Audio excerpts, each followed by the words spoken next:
Hey folks, your friendly neighborhood harbor master here, hoping all who celebrated Thanksgiving had some relaxing time away from these insidious glowing rectangles. If you're wondering where Sir Morris is, he heard that there was a temporary opening on the Satellite of Love, and he desperately needed to catch up on his backlog of cheesy movies, so you're stuck with me until the bots get sick of him and kick his butt back to Earth. But before we get started with today's fireside chat, let me first express our continued gratitude for you not unsubscribing from the GreyNoise newsletter. We all truly appreciate your sacrifice.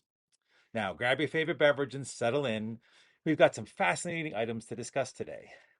Let's start with something that actually made me chuckle.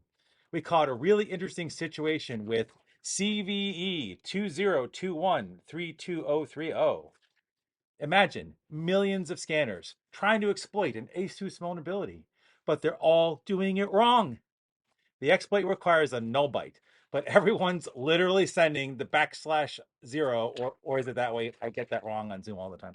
Anyway, it's like watching a million people try to pick a lock with a picture of a key. Just plain daft. What's wrong with you kids today? I'm never going to understand that. Anyway, Rombo is one of our esteemed security researchers, dropped an epic blog post on this that you all should absolutely check out. Speaking of discoveries, you've heard us drone on and on and on about how Sift, our in-house AI phone catcher, recently caught us a 0-day or two.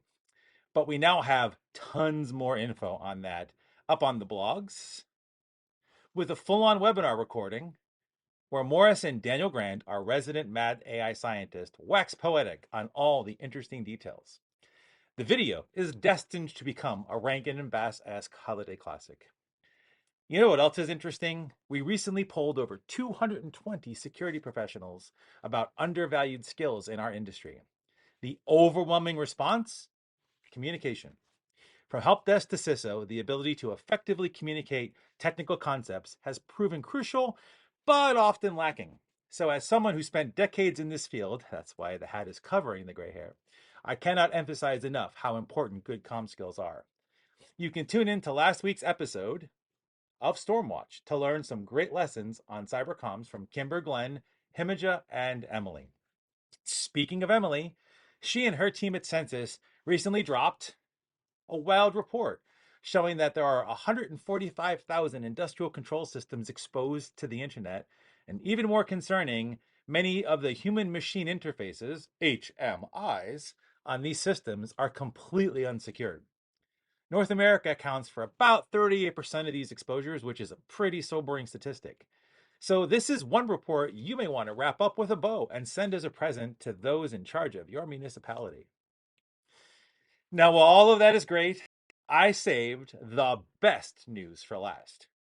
Today, yes, today, we unveil our shiny new global observation grid. That is the sensor network and analytics pipeline that powers GreyNoise. We've teased you for this for over a year, and the day has finally arrived. We're capturing more IPs, have more sophisticated detection and deception capabilities than we've ever had in GreyNoise history, and with your help, are ready to ruin the livelihoods of even more adversaries across the globe. Now, what do you need to do to see these improvements? Just use the platform the way you always have been. The R&D teams here have been hard at work over the past year, and we are absolutely thrilled to finally make their impressive work public, just in time for the 3rd anniversary of Log4Shell. Well, that's all we've got time for this edition. Thank you once again for reading, viewing, listening, and subscribing to the NoiseLetter. We'll catch you all again in December. Take care, everyone.